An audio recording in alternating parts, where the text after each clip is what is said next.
A matte in PhotoFusion is something that cuts part of an image away.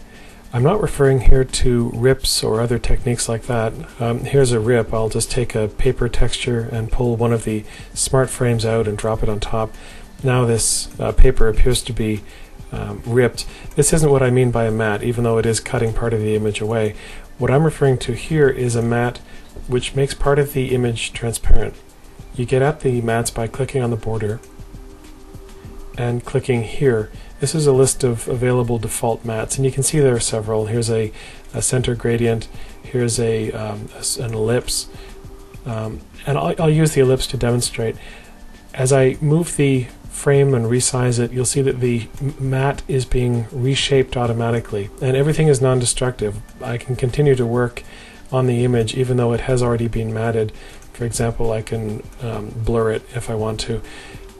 The complete construction history of this image is maintained, but we're looking here at the matte, so I'll get back to that. You can adjust the blur of the matte. You'll notice, by the way, that there is a shadow, and the shadow is also reflecting the blur, so I'm going to turn that off. You do that by going over the shadow here and control clicking.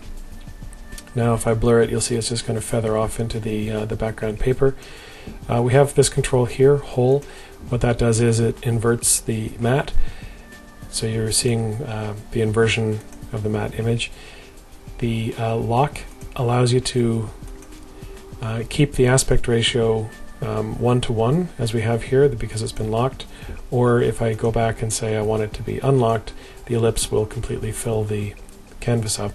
So you might wonder how you go about creating a matte like this. This is a fairly simplistic one. We're going to make a totally custom one now in Photoshop. So in Photoshop, I'll say I want to create a new canvas. Really, the resolution that you choose is up to you. The higher res the image is, the better, but it will take more space on your disk, of course. I'm going to fill the background with black and then use a brush and paint in white. So I'll do it like this. I'll make part of the image blurry like this, and then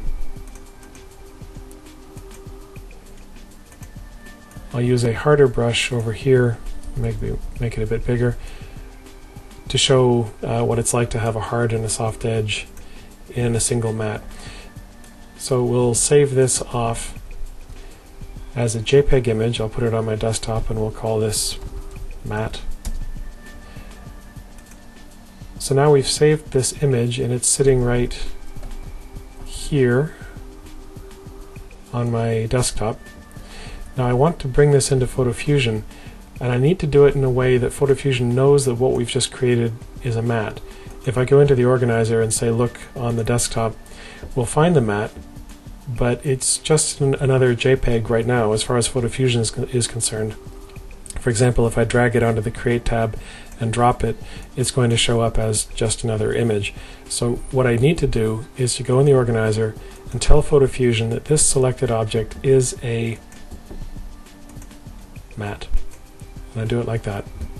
Now when I drag and place it on the Create tab on top of this existing image, PhotoFusion will apply it as a matte. So there's the soft edge that we created, there are the harder edges, and of course it's non-destructive, and if I decide to throw a shadow off it, it will do the right thing and cast that shadow. There's another way that you can create a matte, which is to create text, and I'll do that now. I'll take this image and I'll place it here, and I'll say add text to the frame. This feature is not available in all versions of PhotoFusion, but if you're allowed to create text on a frame in your version of PhotoFusion, then you'll understand what it is to have text on a frame. Basically, the text knows about the frame, so that if you move or resize the frame, the text will be resized with it. What we're going to do is to select the text, double-click, and say Convert to Matte.